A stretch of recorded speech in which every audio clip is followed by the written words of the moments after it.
15 hari pasca gempa Cianjur, pengungsi di Kampung Warung Bawang, Desa Ciberem, Kecamatan Cugenang, Kabupaten Cianjur terus bertahan di tenda pengungsian. 540 kepala keluarga dengan 1.800 jiwa membutuhkan lauk pauk untuk kebutuhan makanan sehari-hari. Pasalnya banyak bantuan pangan beras dan mie instan namun tidak ada bantuan lauk pauk. Menurut Koordinator Taruna Siaga Bencana Kabupaten Sukabumi, Yus Chandras mengatakan, saat ini di posko Kampung Warung Bawang Ciberem pengungsi membutuhkan lauk pauk untuk teman makan selama di pengungsian. Dijelaskan untuk logistik air dan pakaian sudah overload.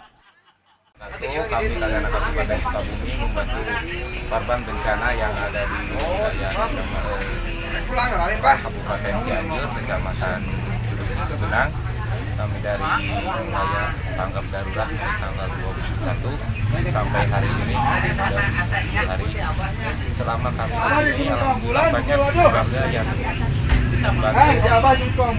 dalam hal ini logistik untuk dapur umum. Alhamdulillah kami sampai saat ini bisa tercukupi, dan untuk saat ini yang banyak diperlukan oleh masyarakat yaitu pampers bayi untuk anak-anak dan juga logistik dapur umum, terutama di lauk pauk dan sayur mayur.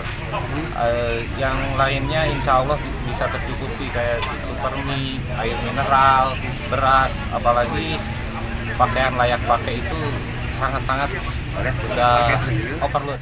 Sementara itu dari 540 kepala keluarga dengan 1.800 jiwa pengungsi gempa Cianjur, di posko RW 4 Kampung Bawang Cugenang banyak balita dan lansia yang membutuhkan popok. Dari Ciberem, Cugenang, Cianjur, Muhammad Ujang Heriaman melaporkan untuk Dinamika.